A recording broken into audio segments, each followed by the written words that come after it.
Today we have two special guests, Rob Main, Chief Risk Officer for the state of North Carolina, and welcoming back Jim Weaver, Secretary for Information Technology and State CIO at North Carolina. Rob, welcome to TechTables. Welcome to the Old North State, Joe. I love it. Jim, twice in one day. I love this. How could you be so lucky? I am really a lucky man. I am really a lucky man. Now, a quick word from one of our brand partners. Nagarro is a leading provider of digital government services, partnering with state, local, and federal clients on some of their most strategic technology projects. Nagarro offers expertise in digital services, legacy modernization, case management, data and AI, service desk, cybersecurity, and more. Check out nagarro.com. That's Nagarro.com. Okay, so in true Rob Main fashion, we have to start with two truths and a lie. And for the audience out there, we're really going to test you out right now. So here's the first one. Jim Weaver, I'm going to start easy. Jim Weaver loves the Yankees so much, he has a Jeter license plate on his car. Okay, so truth or lie? Okay, so we got some truths. At NASTD in New Orleans, I went out with a group of folks from Texas, strolled around down Bourbon Street, where Ed Kelly, the chief data officer, got lost in the crowd with a band of singers, and a man next to him was holding a snake. Truth or lie? An old friend of Jim's, Sindhu Menon, former CIO for the city of Raleigh. You might be wondering, how do I know her? And now the CIO for Harris County in Texas. She thinks Texas barbecue is better than North Carolina. Now, which one is false? Number three? Number three? You're right. That is false. She told me, she said, I actually don't eat meat at all. Okay, so we had a little inside knowledge on that. Now, we were sorry to see Sindhu go back to, actually, that was her former job before she actually came here to the city of Raleigh. But she was a great partner here while she was here. Yeah, she was really great. I was trying really hard just for some scheduling. I was actually even trying to get her on camera to record here just a little bit. She was going to have a message for you, Jim, but unfortunately we just couldn't get the timing to work. But her podcast will come out probably in September. So we look forward to that one. And before we jump into today's podcast, episode is sponsored by SentinelOne. SentinelOne redefines cybersecurity by pushing the boundaries of autonomous technology. With its Singularity XDR platform, SentinelOne is the leader in endpoint protection and beyond. Check out SentinelOne at sentinelone.com. Okay, Rob, so I recently had Tim Romer, the state CISO in Arizona, and Nancy Ranisak, the CISO for the state of Texas, on at our Phoenix event. And Tim had mentioned that cybersecurity is homeland security. That got me thinking about a really great quote from, I think either Nancy had said it, but it was basically cybersecurity is national security. I know a number of folks are saying that now. With the importance of cybersecurity top of mind for many governors and CIOs and CISOs across the country today, could you maybe just talk about 2 to 3 examples of the Cyber Pathways partnership that you're helping to lead in North Carolina and what you hope to achieve with that? Sure. I'll go ahead and describe it in 2 distinct ways. One, the internal partnerships that we're cultivating throughout the public sector, and then those necessary external partnerships without whom the program would not be successful. So starting with the internal partnerships and diving more into, first of all, the creation of our IT strategy board back in 2019, that affords the IT and Secretary Weaver an opportunity to be informed and help drive strategic direction for programs affecting North Carolinians across technology lines. So through that body and through the collection of internal stakeholders that are a part of that body, we're able to come up with a good means by which we go to mature, create that Cyber Pathways initiative and make sure that it accounts for all the resources that we have in North Carolina at our fingertips through either the community colleges system or our great university system. So those internal partnerships are absolutely essential to making the Cyber Pathways initiative a success.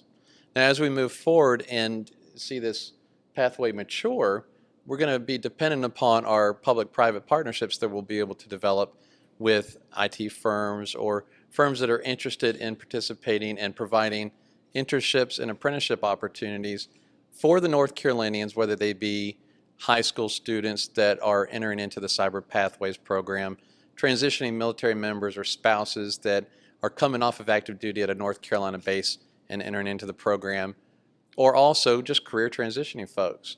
So those external partnerships will provide valuable and necessary experience to the individual as they are going through their educational programs leading to public sector service.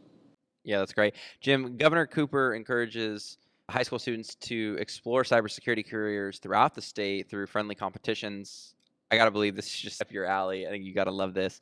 Are there any cybersecurity ideas for high schoolers or college students in the back of your pocket that you're in the process of implementing or would love to implement in North Carolina during your time as state CIO?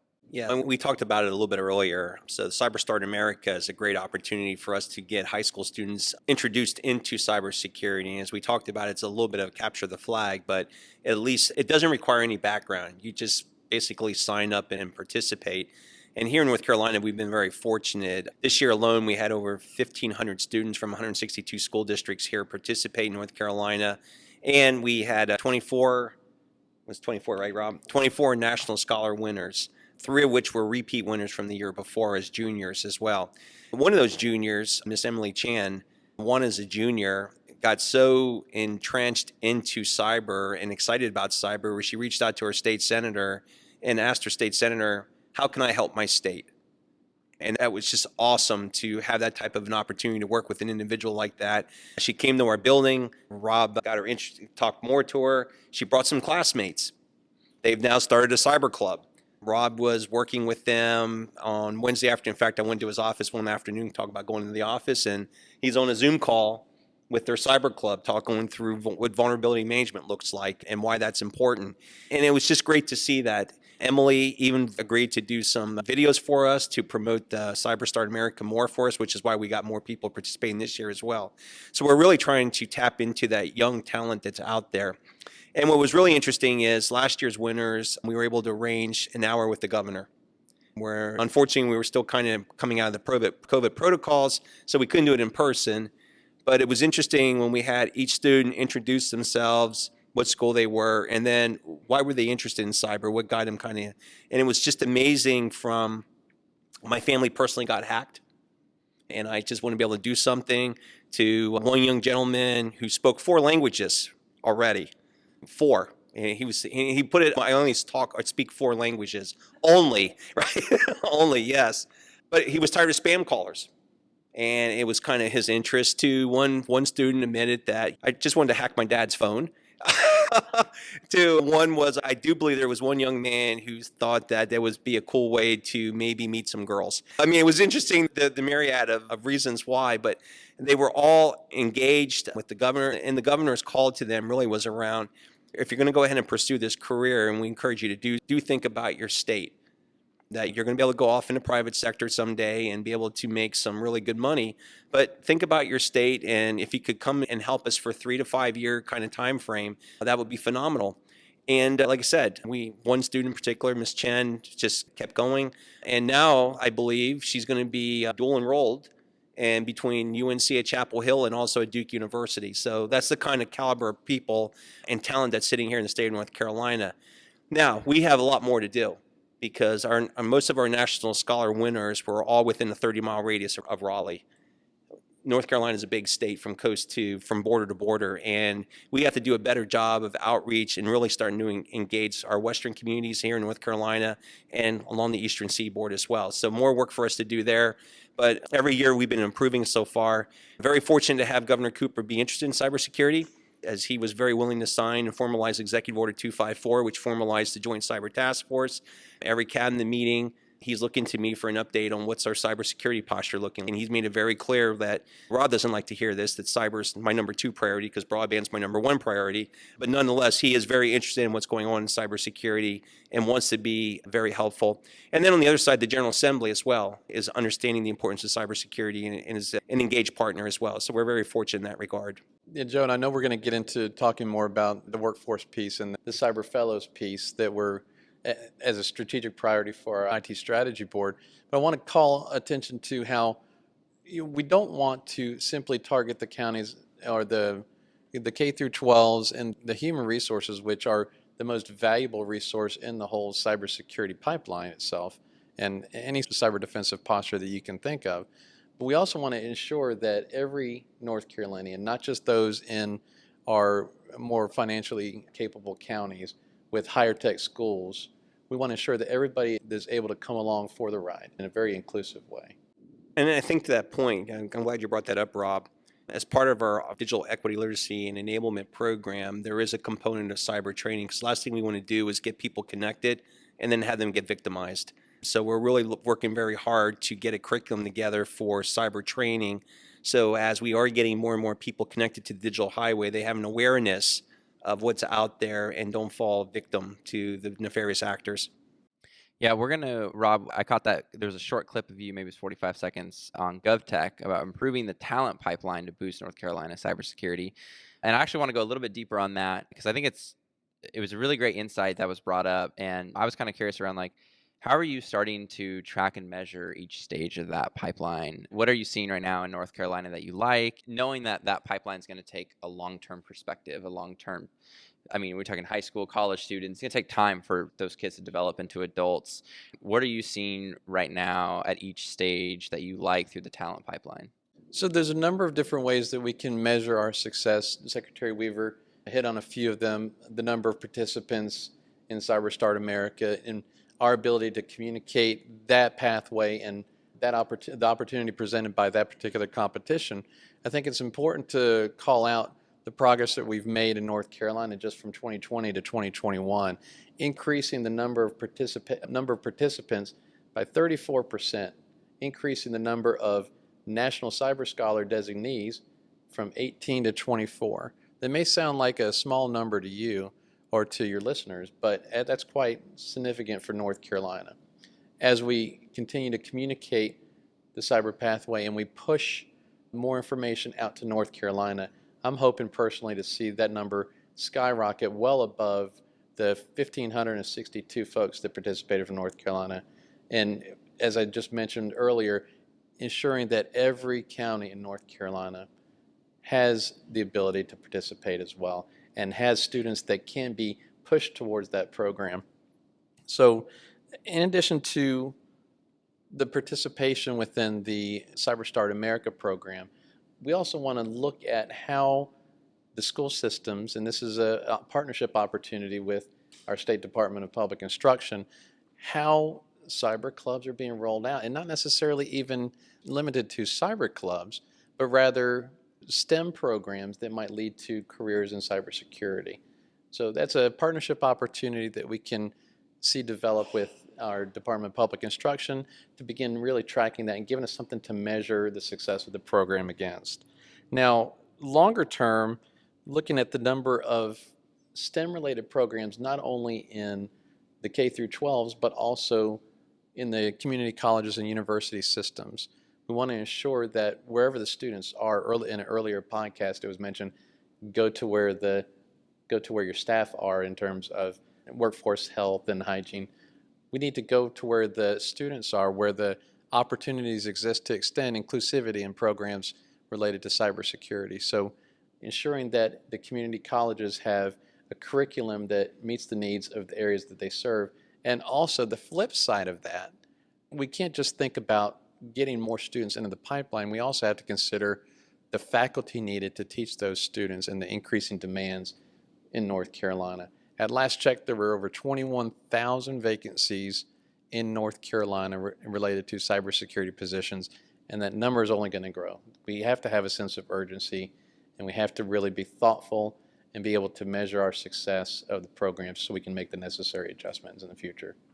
So as we talked about the Pathways program that Rob and some of his colleagues are working on, I mean, obviously we're looking at UNC's system for 4-year programs, working with our community college system. And North Carolina has 58 community colleges here that are phenomenal and very, very talented. I mentioned Fayetteville Tech in the earlier podcast, just some of the work they're doing, not in the cyber IT arena, but some of the other things that I've saw, mortuary affairs as an example. It's just awesome what they're doing down there and working with first responders. But so we have that, but we also need to bridge the gap because we don't necessarily need students with 2-year or 4-year degrees to come into the program. So as they're coming out of high school, What's that program look like that maybe until they're ready to go to community college, maybe they're ready to go to a 4-year school, but we can still employ their talents. Because as we know, our children today, compared to when we were kids, it's night and day, right? I can still remember the rotary phone. I hate to say that. Yeah, so you may not know that, Mr. Yeah, I was at Yankee Stadium in 2009, but anyway. But yeah, I mean, and you look, I have 2 grandsons, and if you look at our grandchildren, they're already using technology. It's secondhand nature to them.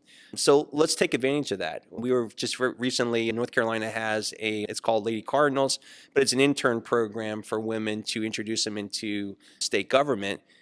We've been very fortunate to have a young intern working with us who wants to be an FBI profiler, as an example, but she's there working in the IT arena. So I think there's ways for us to start engaging that group and maybe bridge that gap a little bit. And maybe IT's now at a point where you don't necessarily need to have a formal education. It's more about aptitude of learning and being able to do certifications, because I think that's more relevant today than it is necessarily, not minimizing formal education. Please don't have that as a takeaway, but that can catch up. And that's why the apprenticeships and internships are so good, so valuable, and that's where it's going to take that public-private partnership to help really make or take full advantage of the resources that we have in North Carolina. To Emily Chen, who Secretary Weaver mentioned a short time ago, I exchanged emails with her this week. She's still very excited. She shared with me about her dual enrollment between the University of North Carolina and Duke, but I think it really calls out one particular thing. Not only are students such as Emily rising to meet the challenges of public service and in areas of their own comfort level or expertise, but the relationships matter. Lost in a lot of technology conversations are the soft skills that you need to be effective leaders, whether you be in cybersecurity or data or network operations. So forming that relationship with not only Emily, but her fellow cyber scholars that did spend some time with us, that we walked them through what a day in the life of a cybersecurity professional might be, it makes an impression on them. They made it, and surely made an impression on me and my staff. So I just want to mention that relationships matter. If we just present a program that's just cold and it doesn't really provide an opportunity for growth, and it's just a place to go work and then go home, that's not going to get it. And if I remember correctly, the day they came to us, they were here at 8 o'clock in the morning. How many teenage kids do you know of that are at 8 o'clock in the morning excited to come? And over the summer, that wasn't a mandatory school day they were getting out of. It was during the summer. So it was just awesome. And Joe, they brought their parents. Some of them brought their parents with them. So that was a true testament to the involvement of parents of kids that want to get into the cybersecurity field. Again, relationships matter. Yeah, no, I love that. I've had this idea in my head, and I'm waiting for the right relationship. I want to do a couple podcasts at high schools, and so I'm kind of waiting to see. There's a number. If some other high schools across the U.S. aren't opening up, I'm just going to do it at the high school I coach at, because I can do it there. But I think it would be a blast to actually have. I mean, you just bring a bunch of food and you get 500,000 high schoolers to show up. You just bring food and people show up. I think that's an idea that I have. I love the relationship piece. If it's a cold, hard program, no one's showing up. But if they're involved when they're bringing their mom or dad showing up. So I've got a friend, Chris Winnick, who I know Mandy knows, and he was on episode 72, Cyber Warfare in the Public Sector, and is lieutenant colonel and CIO. I have the 36th Infantry Division, but I think he got promoted. I am very sorry, Chris, that I got the wrong one, but I'm pretty sure he got promoted recently. He had texted me. We were texting back, and I said, hey, I've got Jim and Rob coming on, and so he was really excited. He got back to me immediately, and like really fast. And it was a deep question. I was like, I don't really understand how to answer this question, but I'm gonna put it down. So he texted me, what he considers the secret sauce to achieve unity of effort within the state and federal, local government, and the private sector. And his question was, how does North Carolina build the interlocks with all of the critical infrastructure and stakeholders to synchronize the efforts at the tactical, operational, and strategic levels towards the state's vision for cyber reliance? Woo, Chris. Or is this where we say we have a full force multiplier that enhances our defensive and cyber attacking operations, and we establish a common COP for now? Right. So resiliency is absolutely essential in modeling statewide force that we have here in North Carolina. And I'd like to go into the foundation of that Joint Cybersecurity Task Force, if I could, and then we'll lead into what formalization looks like and how we bring our federal partners involved to achieve the necessary interactions and synergies that make North Carolina's JCTF effective. So many years ago, the North Carolina National Guard Cybersecurity Response Force was engaged to perform a security and compliance assessment against a state agency here in North Carolina. It was the first of its kind. It was approximately 10 years ago. And from that moment forward, there's been a very intentional effort to seek opportunities to expand the roles of the National Guard, get the necessary person power in place where they can take on a greater statewide mission. Fast forward to several months ago, in January approximately, when Russia was amassing forces on the border with Ukraine. This was eye-opening for several states. This was eye-opening for North Carolina. This is a geopolitical situation that could potentially have North Carolina impact. What resources do we have in place? What do we have at the beck and call in the event that a significant outbreak of incidents occurs? So with that, and through the support of Governor Cooper and Secretary Weaver, we're able to formalize the Joint Cybersecurity Task Force for a number of different reasons. And I'm going to go into Executive Order 254, as Secretary Weaver mentioned a short time ago. But the formalization of our Joint Cybersecurity Task Force is a very important piece of our effectiveness. First of all, it allows North Carolina, in areas far flung from Raleigh, the state capital, that provides them an awareness of what the Joint Cybersecurity Task Force is. If you're a small municipality, one of the 300 plus municipalities in North Carolina, or you're a smaller, under-resourced county of one of the 100 in North Carolina, sometimes you may not know that there is this force in Raleigh or spread out throughout the state that can assist you in the event that your domain controller gets totally encrypted, or if your email server goes down, or if your public-facing internet presence is unavailable due to a DDoS, a distributed denial of service attack. So with that formalization, it provides an awareness to North Carolina, and it also allows us to create partnerships with our critical infrastructure and key resources entities here in North Carolina.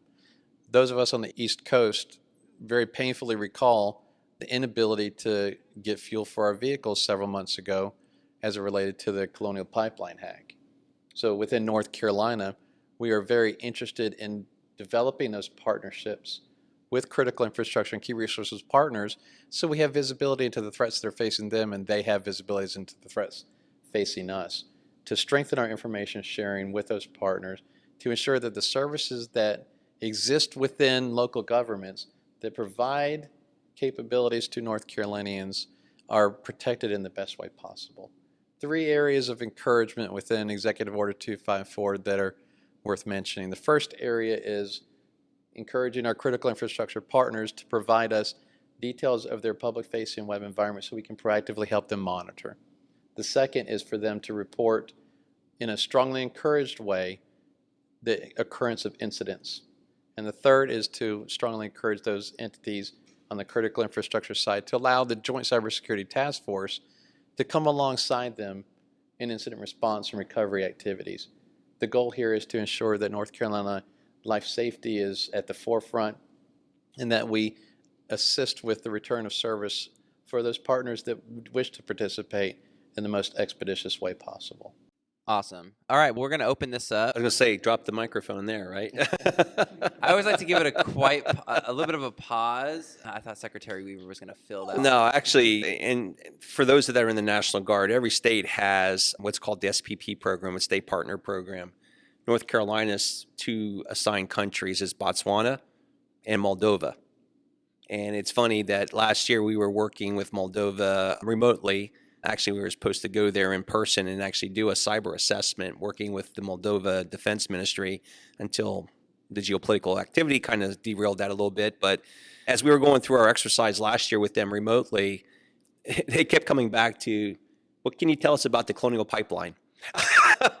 That resonated even over in a European nation like that. So the profoundness of that incident here, as well as obviously the impact it had here in North Carolina during that time frame.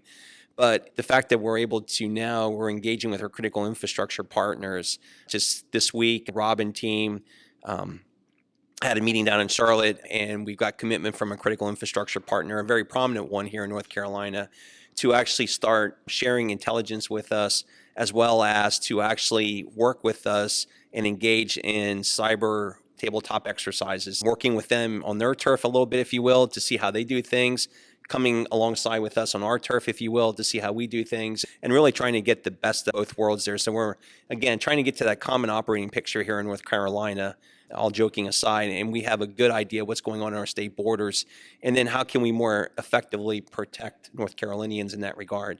Obviously, the governor's reach doesn't extend into private sector, but again, what we've seen here so far is an outreach from the private sector community to want to figure out how can they get engaged in the Joint Cyber Task Force. Can they help augment us? What resources can they bring? Because candidly, we've been victims of our own success. And that's kind of sounds like a double-edged sword, but we've been so successful that the demand has gone so high that we've actually really had to sit back, take a pause a little bit. Talking about burnout earlier, that's kind of what was happening. Our resources that we had engaged on a daily basis just needed to have a little break. Unfortunately, in cyber, you don't get that break. So we're trying to figure out how can we augment and make sure they have a good work balance there. Love it. All right, let's open this up for questions for the Q&A. All right, so we've talked about resiliency, pipeline for feeding new minds to the cybersecurity field at the state level. For some of the other states that aren't so advanced, or not necessarily so advanced, but as far ahead as you guys are of the curve with recruiting talent, where should some of these states start, right? What's a couple easy, maybe 5 tips, whatever, that these states could kind of, maybe you point them in a direction to get started? What would you say from lessons learned? So North Carolina is not alone in the good things that are happening in this space. We just happen to maybe be a little bit farther along. But I want to call out two specific states and the good things that are happening there that, frankly, we have an opportunity to model North Carolina after. The first is Michigan and their civilian volunteer cyber corps. That provides additional capabilities to the public sector in Michigan, bringing folks in from industry that can help out in the event that they need a surge capacity to handle multiple events at the same time. That's one opportunity. The second, the state of Florida has credit for service, and they have this credit for service modeled, and this is college credit for service, modeled or in partnership with Florida Atlantic University. The concept here, as I understand it, is that a student that's in a STEM program, computer science, computer engineering, cybersecurity, through Florida Atlantic, has the opportunity to serve his or her state in a cybersecurity role for a semester, and at the end of that semester, they get credit for the class. So that's not something that we currently have in effect in North Carolina, but definitely an opportunity as we mature our own cyber pathway program. Yeah, I would add as well is not to fall victim to the lure of one-time funding sources. I've seen across the country where a lot of states are getting right now, especially with the ARP funding that's out there, the promise of the upcoming IIJA funding that's going to be out there, that one-time funding source ends. And when you start building programs, it needs to be sustained. And so we've been very fortunate here in North Carolina last year and again this year to get recurring funds. Now, are we at the dollar amount that maybe Rob would like? No. But we're building there. And we're building there because we're showing credibility. We're showing results.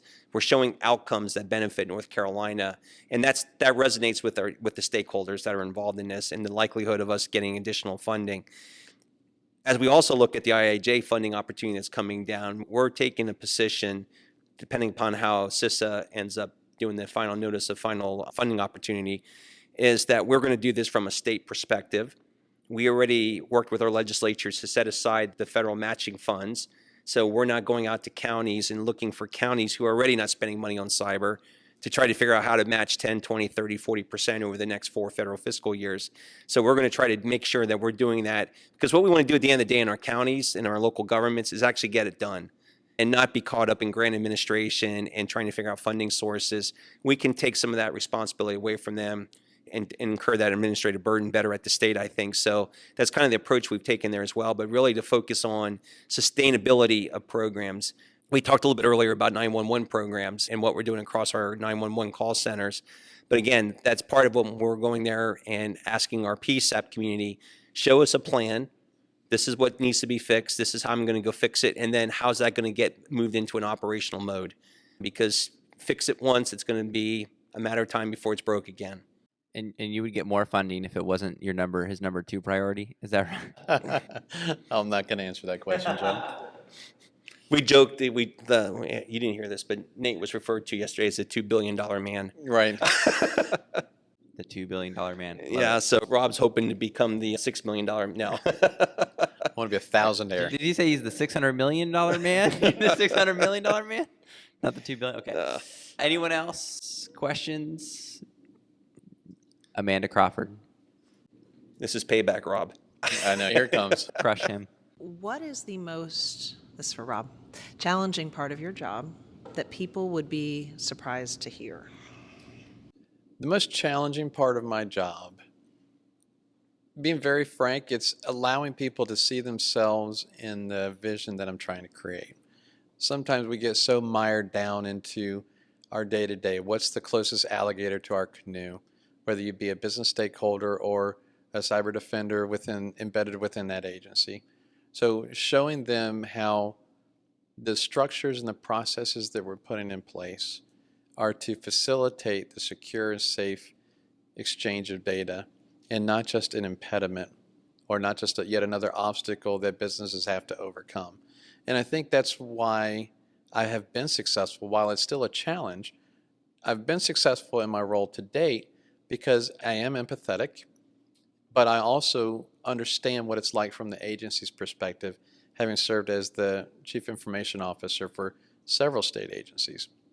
So being able to understand that there's business drivers that may not be apparent that are produced in exception requests or procurement requests, and also understanding that agencies have their own specific direction defined by statute that may not be necessarily apparent.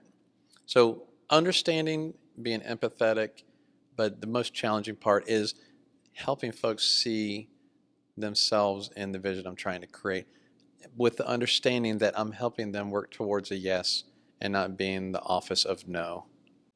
I was worried there for a second what the answer was going to go to be no. All right. Thank you both for coming on TechTables. I appreciate it. Thank you, sir. Thank you for having us, Joe.